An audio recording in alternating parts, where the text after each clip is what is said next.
नमस्कार दोस्तों, स्वागत है आपका। मैं अमित कुमार आप सभी का बहुत बहुत स्वागत करता हूं आपके अपने YouTube चैनल पर, जहां पर दोस्तों हम रात के 9 बजे आपके लिए लेकर आते हैं संस्कृत का previous year paper question paper. दोस्तों यहां पर आज की इस क्लास में हम लोग आपके साथ दोस्तों 30 क्वेश्चन डिस्कस करेंगे। दोस्तों 30 प्रश्न आपके डिस्कस करेंगे जो कि टोटली पेडागोजी पर डिपेंड होंगे। तो शुरुआत करते हैं बिना किसी दिक्कत के साथ। चलिए साथियों, पहले प्रश्न की तरफ बढ़ते हैं और पहला प्रश्न स्क्रीन पर आता है कि बाल शिक्षणे बलहीना विद्यार्थिनाम कृते अन्यतम उपयुक्ता पद्धति का। भाई कहा गया कि अगर कोई भी बालक दोस्तों जो बलहीन है, मतलब दोस्तों बलहीन बालक है जिसमें मतलब ताकत नहीं है दोस्तों, जो लुंज-पुंज अवस्था में है, उस बालक के लिए कौन सी पद्धति उपयुक्त होगी। दोस्तों अगर कोई भी बालक कमजोर है, दोस्तों क्या है, कमजोर है, या फिर दोस्तों हो सकता है कि किसी भी दिव्यांगता से या अपंगता से दोस्तों क्या हो, वो ग्रस्त हो, तो दोस्तों होगा क्या कि हमको उसके लिए दोस्तों व्यक्तिगत शिक्षण का उपयोग करना होगा। किसका उपयोग करना होगा दोस्तों? व्यक्तिगत शिक्षण का उपयोग करना होगा। क्या करने के लिए दोस्तों? उसको पढ़ाने के लिए। तो आपका सही जवाब क्या हो जाता है दोस्तों? यहां पर ए ऑप्शन आपका बिल्कुल से सही जवाब हो जाता है। चलते हैं अगले प्रश्न पर। अगला प्रश्न आया, अगला प्रश्न कहता है दोस्तों कि भाषा शिक्षणे वस्तुनिष्ठ मूल्यांकनार्थम एतद निवार्यम यत तच्च। भाई कहा गया कि भाषा शिक्षण के लिए वस्तुनिष्ठ मूल्यांकन के लिए अनिवार्य तत्व क्या है। दोस्तों अनिवार्य तत्व कौन सा होगा? देखिए, जब दोस्तों प्रश्न आपका वस्तुनिष्ठ हो और हमें उस प्रश्न का मूल्यांकन करना हो, तो दोस्तों देखिए वहां पर आपका वस्तुनिष्ठ होना जरूरी है और साथियों विमर्शात्मक, यानी कि दोस्तों जहां पर हम विचार और विमर्श कर सके वो भी होना जरूरी है। साथ ही साथ कहा गया दोस्तों सर्वतोमुख और व्यवहार परक। दोस्तों जो वस्तुनिष्ठ मूल्यांकन हो वो कैसा हो? व्यवहार परक भी होना चाहिए। साथ ही साथ दोस्तों मूल्यांकन विश्वसनीय और योग्यता के आधार पर भी होना चाहिए। कैसा होना चाहिए दोस्तों? विश्वसनीय होना चाहिए। और दूसरी चीज आई दोस्तों कि ये योग्य भी होना चाहिए। तो फिर दोस्तों उत्तर क्या हो जाता है? तो कहा गया कि इसका सही जवाब दोस्तों क्या होगा? ए ऑप्शन इसका बिल्कुल सही जवाब हो जाएगा। क्या हो जाएगा दोस्तों? ए ऑप्शन इसका दोस्तों सही जवाब हो जाएगा। क्लियर हो गई बात दोस्तों? क्लियर हो गई बात? तो फटाफट से दोस्तों फटाफट से लगा दीजिए। फटाफट से आपका आंसर क्या हो गया? बहुत बढ़िया। क्या हो गया दोस्तों? उपर्युक्त सर्वे अपि। आंसर आपने क्या लगा दिया दोस्तों? डी ऑप्शन यहां पर आपने लगा दिया। चलते हैं अगले प्रश्न पर। अगला प्रश्न पूछा कि निम्नलिखितेषु किम भाषा शिक्षणम उद्देश्यम नास्ति। भाई कहा गया कि भाषा शिक्षण का उद्देश्य नहीं होता। अब जरा सोचो, जरा सोचना यहां पर, भाषा शिक्षण का उद्देश्य क्या नहीं होता? दोस्तों विचार अभिव्यक्ति करना, यह तो भाषा शिक्षण का उद्देश्य होता है। फिर कहा गया कि भाषा का अधिगम करना। दोस्तों जब भाषा शिक्षण हो रहा है तो फिर दोस्तों अंडरस्टैंडिंग लैंग्वेज तो होगा ही होगा। यहां पर देखिए लेखन दक्षता या फिर कहा गया प्रोफिशिएंसी इन राइटिंग। दोस्तों ये कभी भी उद्देश्य भाषा का नहीं होता कि आप लिखने में दक्ष हो जाए। ये कभी भी दोस्तों भाषा को सीखने का उद्देश्य नहीं होता, ना ही दोस्तों भाषा को पढ़ाने का उद्देश्य होता है। दोस्तों क्रिएटिविटी ये भी हमारा भाषा का दोस्तों क्या होता है? पार्ट होता है। लेकिन दोस्तों आपका सही जवाब क्या होगा? यहां पर सी ऑप्शन एकदम से सही हो जाता है। चलते हैं दोस्तों अगले प्रश्न पर कि भाषा कौशल संदर्भे किम वा कथनम सत्यम नास्ति। भाई भाषा कौशल के संदर्भ में कौन सा कथन सत्य नहीं है? दोस्तों कौन सा कथन सत्य नहीं है? आपके पास 4 ऑप्शन दिए हुए, 4 ऑप्शन को आप ढंग से पढ़िए और बताइए कि इसका कौन सा कथन सत्य नहीं है। तो दोस्तों कहा गया कि भाषा कौशल विकासार्थम व्यवहार पक्षे भाषा सिद्धांत प्रधानता। भाई भाषा कौशल के विकास में दोस्तों क्या होती है कि भाषा सिद्धांत की प्रधानता होती है। बिल्कुल सही बात है भाई, जो भी हम भाषा सीखते हैं वो सिद्धांतों को ध्यान में रखते हुए सीखने का प्रयास करते हैं। तो आपका ये तो जवाब सही है, ठीक है, यानी कि ये तो सत्य कथन है। दोस्तों पूछा सत्य कथन नहीं है, कौन सा पूछा? सत्य कथन नहीं है। दोस्तों कहा गया कि बालक श्रवण भाषण पठन और लेखन क्रमेव भाषाम अधीयन्ते, मतलब दोस्तों बालक जो होते हैं वो श्रवण, भाषण, पठन और लेखन को क्रम से सीखते हैं। ये बात क्या हो जाती है, आयोग ने कहा है भाई कि ये बात जो है क्या है, गलत है। ये बात क्या कही है आयोग ने, ये बात बिल्कुल गलत है। आयोग ने कहा है कि बालक दोस्तों इस प्रकार से नहीं सीखते हैं। दोस्तों बिल्कुल सही बात कही है आयोग ने दोस्तों, यानी कि यही कथन आयोग ने क्या कहा है दोस्तों, यही कथन सही नहीं है। आंसर नंबर दोस्तों 2 जो है इसका आंसर सही हो जाता है। अगला देखते हैं दोस्तों, पाठशालेषु पठनम लेखन कौशले कृतम बलदेयम। भाई पाठशाला में दोस्तों पाठ को पढ़ना और दोस्तों लेखन कौशल पर बल दिया जाता है। ये बात भी बिल्कुल सही है दोस्तों। उपर्युक्त सभी कौशल क्या होते हैं, आपस में दोस्तों क्या होते हैं, परस्पर संबंधित होते हैं। उपर्युक्त कौशल कौन से दोस्तों, भाई भाषा के जितने भी कौशल होते हैं, सु, बो, पली, आप सभी जानते हो कि सुनना, बोलना, पढ़ना, लिखना क्या है दोस्तों, आपस में परस्पर संबंधित कौशल हैं। तो ये भी दोस्तों सत्य कथन है। केवल यहां पर सत्य कथन नहीं है, वो है दोस्तों ये वाला, कौन सा दोस्तों, 2 नंबर। अगला प्रश्न देखते हैं कि बालः ताम भाषा बहु शीघ्रतम शिक्षयन्ति यस्या व्याकरणम सा जानति कस्य वचनदिम। दोस्तों कहा है कि बालक दोस्तों भाषा बहु शीघ्रम शिक्षयन्ति, मतलब बच्चों को दोस्तों क्या होता है कि बच्चों को भाषा सिखाना बहुत शीघ्रता से, बच्चे जो है क्या होते हैं दोस्तों, बच्चे भाषा को बहुत शीघ्रता से सीख लेते हैं दोस्तों। क्या कर लेते हैं, बच्चे बहुत शीघ्रता से भाषा को सीख लेते हैं क्योंकि वे उसका व्याकरण जानते हैं। ऐसा कहने का प्रयास किया गया दोस्तों, क्योंकि वे उसका व्याकरण नहीं जानते। दोस्तों व्याकरण दोस्तों भाषा को जरूर सीख लेते हैं लेकिन वे उसका व्याकरण नहीं जानते। सा न जानती, दोस्तों वो उसकी जानकारी नहीं होती, किसकी, व्याकरण की, लेकिन भाषा को सीख लेते हैं, बोलना सीख लेते हैं, व्याकरण नहीं आता। तो दोस्तों ये कथन जो कहा है वो दोस्तों किसके द्वारा कहा गया है दोस्तों, लॉर्ड मैकाले के द्वारा। किसके द्वारा, लॉर्ड मैकाले के द्वारा दोस्तों कहा गया है। ये टाइपिंग में थोड़ी सी मिस्टेक की है, किसके द्वारा कहा गया है, लॉर्ड मैकाले के द्वारा दोस्तों ये कथन कहा गया कि बालक भाषा को शीघ्रता से सीख लेते हैं लेकिन व्याकरण नहीं जानते।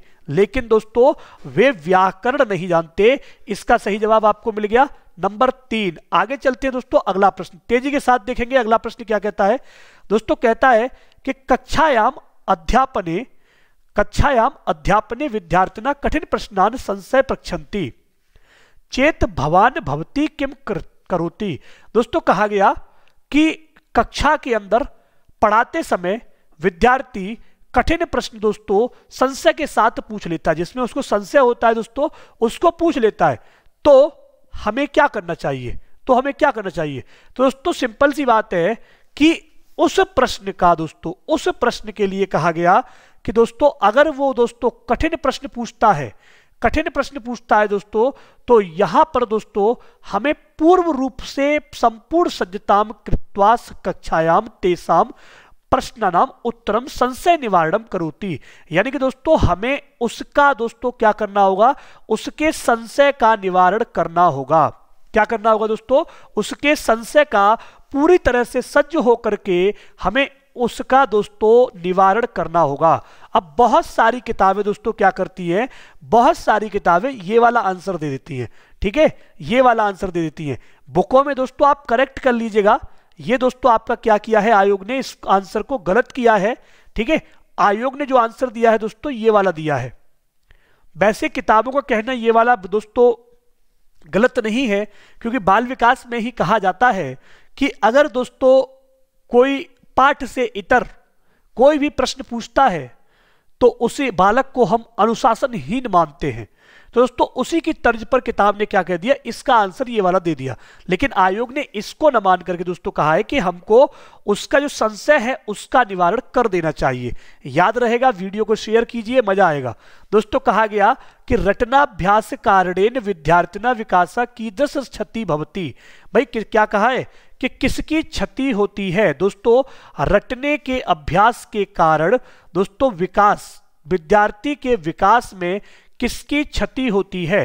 तो कहा गया तेसाम बुद्धि विकास न भवति, तेसाम आत्मविश्वास नष्ट भवति, ते कक्षाया अध्यापन कर्मणि दूरीकृता भवन्ति। और कहा गया ते अध्ययन स्योपरि श्रद्धाम कर्तुम न शक्नोवति। दोस्तों आपको बताना है कि प्रश्न नंबर 97 का सही जवाब क्या होगा। तो कहा गया दोस्तों ते अध्ययन परि श्रद्धाम कर्तुम न शक्नोति, इसका क्या होगा दोस्तों 97 का सही जवाब क्या होगा, यहां पर डी ऑप्शन दिया हुआ। क्या दिया हुआ दोस्तों, डी ऑप्शन। लेकिन दोस्तों बहुत सारी बुक्स क्या कहती हैं इसको कि दोस्तों नष्ट भवति, यानी कि बुक का कहना यह है दोस्तों और आयोग का कहना यह है। तो दोस्तों हम किसके आंसर को मानेंगे, आयोग के आंसर को प्रायोरिटी देंगे कि आयोग ने कहा है कि दोस्तों बालक जो होता है वो पढ़ने पर दोस्तों क्या है, पढ़ने पर ध्यान नहीं दे पाता। ठीक है, रटने के कारण दोस्तों क्या होता है, वो पढ़ने पर ध्यान नहीं दे पाता, अच्छे से दोस्तों पढ़ाई नहीं करता है। तो आपका डी ऑप्शन क्या हो जाएगा, यहां पर सही हो जाएगा। ठीक है, वैसे तो आत्मविश्वास भी नष्ट होता है, अगर आप रटते हो चीजों को तो आत्मविश्वास भी नष्ट होता है, लेकिन आयोग ने कहा कि नहीं, वो नहीं होता दोस्तों, हमारा ध्यान हटने लगता है। ठीक है, याद रखना उस चीज को। दोस्तों कहा गया कि भाषा शिक्षणे आगमनात्मक पद्धति ऐसा लाभ अस्ति। दोस्तों इंडक्टिव मेथड का लाभ क्या होगा, दोस्तों सिंपल सी बात है कि इंडक्टिव मेथड जब प्रयोग किया जाएगा या फिर आगमनात्मक पद्धति जब प्रयोग की जाएगी तो सिंपल सी बात है दोस्तों कि विद्यार्थी जो होगा उसको रटना नहीं पड़ेगा, यानी कि दोस्तों रटने का अभाव रहता है, ये लाभ होता है दोस्तों सबसे ज्यादा, है ना। ठीक है, क्या होगा दोस्तों, रटने का लाभ होगा। क्या हो जाएगा मित्रों, क्या हो जाएगा फटाफट से। अब देखो यहां पर दोस्तों 98 प्रश्न नंबर क्या हो गया आपका। अब बहुत से बच्चे इसका आंसर डी दे रहे हैं। ठीक है, डी दे रहे हैं। बेटा ये जो ऑप्शन होता है ना, आपने ऑप्शन को रटा जरूर है, आपने समझा नहीं है दोस्तों। कम समय में अधिक पढ़ पाते हैं, कम समय में अधिक पढ़ पाते हैं तो दोस्तों वो होता है आपका निगमन। क्या होता है मित्रों, वो होता है आपका निगमन। निगमन विधि में दोस्तों होता है कि हम नियम को याद कर लेते हैं और उदाहरण पर अप्लाई करते हैं। तो दोस्तों क्या होता है, कम समय में हम अधिक पढ़ पाते हैं। ये जब ऑप्शन लगाओगे तब दोस्तों आपका प्रश्न क्या होना चाहिए, निगमन होना चाहिए। क्या होना चाहिए दोस्तों, निगमन होना चाहिए। और जब आगमन की बात आएगी तो दोस्तों आगमन में क्या होगा, आपको अधिक समय चाहिए। क्या चाहिए दोस्तों, आपको अधिक समय चाहिए और आप कम पढ़ पाओगे। क्या कर पाओगे दोस्तों, कम पढ़ पाओगे। ठीक है, क्लियर हुई बात, क्लियर हुई। साथ ही साथ दोस्तों आगमन विधि क्या होती है, आगमन विधि दोस्तों विशिष्ट से सामान्य की तरफ जाती है। किससे किसकी तरफ दोस्तों, विशिष्ट से सामान्य की तरफ। किससे, विशिष्ट से सामान्य की तरफ जाती है। जबकि निगमन विधि क्या करती है दोस्तों, सामान्य से विशिष्ट की ओर जाती है, सामान्य से विशिष्ट की ओर जाती है। दोस्तों आपको ये बिल्कुल अच्छे से याद कर लेना है। ठीक है, सामान्य से विशिष्ट की ओर जाती है और ये विशिष्ट से सामान्य की ओर जाती है। ठीक है, ये ऐसे भी प्रश्न दोस्तों कई बार पूछे जाते हैं। इसके अलावा दोस्तों आपसे और क्या पूछा जाता है, आगमन विधि दोस्तों क्या करती है, उदाहरण से नियम की तरफ जाती है। किससे, उदाहरण से नियम की तरफ जाती है। जबकि दोस्तों निगमन विधि होती है ये नियम से उदाहरण की तरफ जाती है, नियम से उदाहरण की तरफ जाती है। ये आपको यहां पर क्या करना है दोस्तों, बिल्कुल अच्छे से याद रखना है। ठीक है, चलिए चलते हैं अगले प्रश्न पर। कहा गया कि भाषा तावत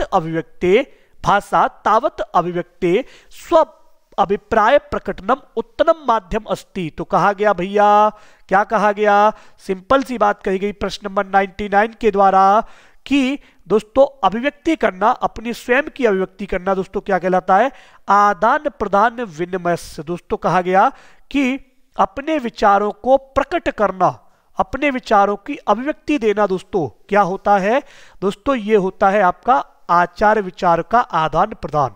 ठीक है, क्लियर हो गया, क्लियर हो गया। चलते हैं अगले प्रश्न पर कि भारतीय बाले निम्नलिखितेषु केम अध्येतव्यम। दोस्तों तो भारत के जो बालक होते हैं दोस्तों उनको किस भाषा को सीखना चाहिए। तो कहा गया कि का अपि त्रस्त भाषा, का अपि त्रस्त भाषा। क्लियर हुआ, क्लियर हुआ दोस्तों। अगले प्रश्न पे चलते हैं। कहा गया कि कस्याचित समावेशी कक्षायाम भाषा शिक्षण संदर्भे एका समस्या अस्ति। दोस्तों 4 ऑप्शन दिए हुए हैं, फटाफट से देखेंगे। समुचित भाषा अधिगम परिवेशस्य विकासस्य असमर्थाय। कहा गया समुचित भाषा अध्ययनम सामग्री अभाव, विद्यार्थिनाम योग्यता विषयक विषमता, विद्यार्थिना आसक्तो असमानता। तो दोस्तों जब समावेशी कक्षा में भाषा शिक्षण के लिए समस्या आएगी तो क्या आएगी दोस्तों, कि सभी बालकों के लिए दोस्तों भाषा परिवेश दोस्तों हम एक जैसा नहीं दे पाएंगे, हम उसमें क्या हो जाएंगे दोस्तों, असमर्थ हो जाएंगे। समुचित भाषा अधिगम परिवेशस्य विकासः असमर्थाय। क्लियर हुआ? आंसर कौन सा होगा दोस्तों, पहला वाला ऑप्शन यहां पर सही हो जाएगा। कहा गया कि मातृभाषा शिक्षणस्य ज्ञानोद्देश्यु निम्नलिखितेषु किम नास्ति। भैया कहा गया यहां पर कि मातृभाषा शिक्षण के लिए ज्ञान किस चीज का, किस मातृभाषा शिक्षण के ज्ञान के लिए कौन सा उद्देश्य नहीं होता, कौन सा उद्देश्य नहीं होता, आपको बताना है दोस्तों कि इसका सही जवाब क्या होगा। फटाफट से जब आप आंसर लगाओगे तो क्या हो जाएगा, उच्चारण ज्ञान अर्जम। क्या होगा दोस्तों, उच्चारण ज्ञान अर्जम। फटाफट से दोस्तों लगाएंगे आंसर।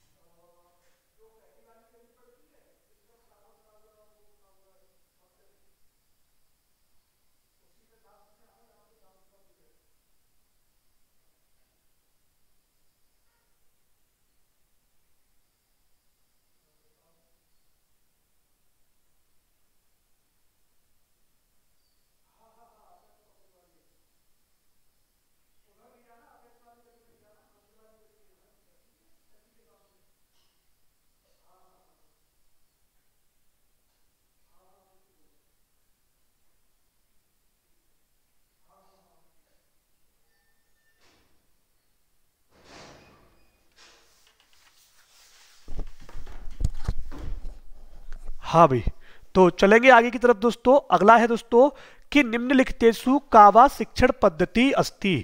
दोस्तों यहां पर जो आपकी शिक्षण पद्धति होगी वो क्या हो जाएगी, सर्वा अपि पद्धति। दोस्तों चयन पद्धति भी होती है, रुचि पद्धति भी होती है, प्रेरणा पद्धति भी होती है। आपका सही जवाब क्या हो जाता है, सर्वे अपि पद्धति। अब यहां पर देखेंगे सभी साथी, कुछ लोग डाउट कर रहे थे कि सर ये उत्तर कैसे हो जाएगा। देखिए यहाँ पर दोस्तों, जब मातृभाषा में दोस्तों शिक्षण किया जाता है तो हमारे कभी भी ज्ञान का उद्देश्य दोस्तों, मातृभाषा को पढ़ाने का तात्पर्य कभी भी दोस्तों आपके उच्चारण का ज्ञानार्जन नहीं किया जाता। कभी भी दोस्तों, कभी भी आपके उच्चारण का ज्ञानार्जन नहीं किया जाता। कभी भी दोस्तों उच्चारण का, आप सभी जानते होंगे, कई बार इसका एग्जाम्पल दिया है कि जो रेवड़ी होता है दोस्तों, उसको बहुत सारे दोस्तों को आपने बोलते हुए देखा होगा रेवड़ी, ठीक है। और ऐसे ही दोस्तों अगर हम बात करते हैं रबड़ी की या फिर बात करते हैं पेड़ की, तो दोस्तों उसको बोलते हैं पेड़। याद रहेगा, याद रहेगा। फटाफट से लाइक को शेयर कर दीजिए दोस्तों। चलते हैं अगले प्रश्न पर। अगला प्रश्न क्या कहता है दोस्तों कि भाषा शिक्षण दृश्य श्रव्य सामग्री एतद्वर्थम उपयुक्ता भवति। यहां पर दोस्तों जो दृश्य श्रव्य सामग्री होती है वो उपयुक्त होती है। तो दोस्तों शुद्ध उच्चारण के लिए, शुद्ध लेखन के लिए, शुद्ध पठन के लिए उपयुक्त में से कोई नहीं। तो दोस्तों इसका जो उत्तर दिया जाता है आयोग द्वारा, वो क्या दिया गया है दोस्तों, उत्तर दिया गया है इसका आयोग द्वारा दोस्तों पहला वाला ऑप्शन। कौन सा, पहला वाला ऑप्शन, शुद्ध उच्चारणार्थम अर्थम अस्ति। यानी कि आपका सही जवाब क्या हो जाता है दोस्तों, पहला वाला ऑप्शन सही हो जाता है। तो हमने आंसर कौन सा लगाएंगे इसमें, ए ऑप्शन, ठीक है। लेकिन बहुत सारी किताबें दोस्तों क्या कहती हैं, इसका डी आंसर कहती है। ये दोस्तों बुक का आंसर है, ठीक है, ये बुक का आंसर है। इसको आप लोग गलत कर दीजिएगा अपनी अपनी किताब में, इसको करेक्ट करके आप कर लीजिए शुद्ध उच्चारण। दोस्तों ऐसा कहा जाता है कि दृश्य श्रव्य सामग्री को जब हम देखते हैं तो बच्चों के लिए दोस्तों प्रयोग किया जाता है कि अगर बच्चों के सामने दृश्य और श्रव्य सामग्री होती है तो उसके द्वारा बच्चे क्या करते हैं, सही प्रकार से सही उच्चारण कर पाते हैं और स्पष्ट उच्चारण कर पाते हैं। दोस्तों क्या कर पाते हैं, स्पष्ट उच्चारण कर पाते हैं। क्लियर हो गई बात। चलते हैं अंतिम प्रश्न पर दोस्तों, उपचारात्मक पद्धति अस्ति। दोस्तों उपचारात्मक पद्धति अस्ति क्या होती है दोस्तों, जो उपचार होता है उसके माध्यम से क्या होता है दोस्तों, उपचार के माध्यम से आप देखेंगे यहां पर, उपचार के माध्यम से आप देखेंगे कि जो भी दोस्तों समस्या होती है उसको सफलतापूर्वक दोस्तों क्या किया जाता है, उसका निवारण किया जाता है। दोस्तों क्या किया जाता है, उस समस्या का निवारण किया जाता है। यानी कि इस प्रश्न का जो सही जवाब होगा वो क्या हो जाएगा, दूसरा वाला ऑप्शन हो जाएगा। मतलब जो भी हमारी समस्या है उसके निवारण करके हम विजय को प्राप्त करेंगे।